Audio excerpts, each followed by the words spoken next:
പഞ്ചവർണ്ണപ്പൂവിന്റെ വലിയ യാത്ര. ഒരു ചെറു കാട്ടിൽ സൂര്യൻ ഉദിക്കുന്ന അതിമനോഹരമായ രാവിൽ ഒരു പ്രത്യേകമായ പുഷ്പം പിറന്നു. അതിന് 5 നിറങ്ങളുള്ള ഇലകളാണുള്ളത്. അതുകൊണ്ടാണ് അതിനെ പഞ്ചവർണ്ണ പുഷ്പമെന്ന് അറിയപ്പെടുന്നത്. ചുവപ്പ്, നീല, പച്ച, മഞ്ഞ, ഓറഞ്ച് എന്നിവയാണ് ആ നിറങ്ങൾ. എനിക്കിതുവരെ ലോകം കാണാത്തത് വലിയ ദുഃഖമാണ്. ഈ കാടിനകത്തേക്ക് മാത്രമല്ല, ഞാൻ ആകാശവും മഴയും കാണും.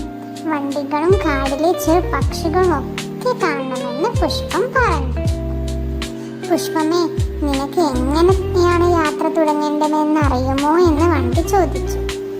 എനിക്ക് സഹായം വേണമെന്നും ആരെങ്കിലും എന്നെ പറത്തി കൊണ്ടുപോകുമോ എന്ന് പുഷ്പം ചോദിക്കുകയും ചെയ്തു. അപ്പോഴാണ് കാറ്റ് കടന്നു വന്നത്. നീ എന്നെ വിശ്വസിക്കുമോ പൂവേ? ഞാൻ നിന്നെ പറത്താമെന്ന് കാറ്റ് പറഞ്ഞു. അതേ കാറ്റ്, എന്നെ ആകാശത്തിലേക്ക് കൊണ്ടുപോകൂ. പുഷ്പം കാറ്റിന്റെ സഹായത്തോടെ പറന്നു തുടങ്ങി. കാടിനകത്തു നിന്നും പുഴകളെയും മരങ്ങളെയും ഒക്കെ കടന്ന് പുഷ്പം പറന്നു നടന്നു. പുഴയുടെ അടുത്ത് എത്തിയപ്പോൾ പുഷ്പം കുറച്ചു സമയം നിന്നു.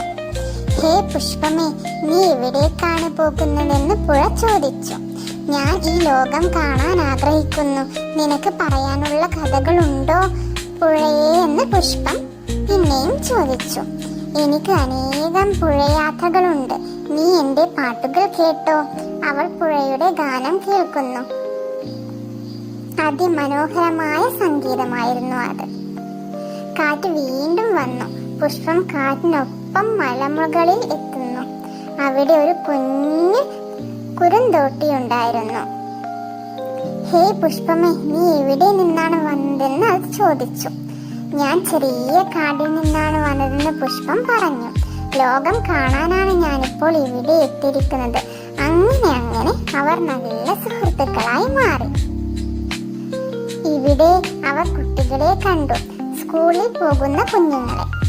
ഹേ, ഇത്രയും മനോഹരമായ പുഷ്പം ഞാൻ ആദ്യമായി കാണുന്നതെന്ന് ഒരു കുട്ടി പറഞ്ഞു. പുഷ്പം കുട്ടികളോട് സംസാരിച്ചു. കുട്ടികൾ അതിനെ പ്രണയിച്ചു കൊണ്ടിരുന്നു. സ്കൂളിൽ എത്തും വരെ അതിനെക്കുറിച്ചുള്ള കഥകളായിരുന്നു അവരുടെ ഉള്ളിൽ. അങ്ങനെ പുഷ്പം വീണ്ടും കാട്ടിലേക്ക് മടങ്ങി. പുഷ്പം പറഞ്ഞു, ഞാൻ എല്ലാം കണ്ടു. പക്ഷേ എൻ്റെ വീട്ടിൽ കിട്ടുന്ന സ്നേഹമൊന്നുമില്ല. കാറ്റ്, പുഴ, കുറുന്തോട്ടി, കുട്ടികൾ എല്ലാവരും ചേർന്ന് പുഷ്പത്തെ വിളിച്ചു. നീ വലിയ അനുഭവങ്ങളോടെയാണ് തിരിച്ചെത്തിയിരിക്കുന്നത്.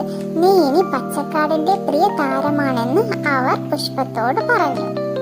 ലോകം മനോഹരമാണ്. നാം അതിൽ യാത്ര ചെയ്യണം, കാണണം, മനസ്സിലാക്കണം. പക്ഷേ വീട്ടിലെ ഓരോരുത്തർക്കും അത് സമാനമായത് അല്ല.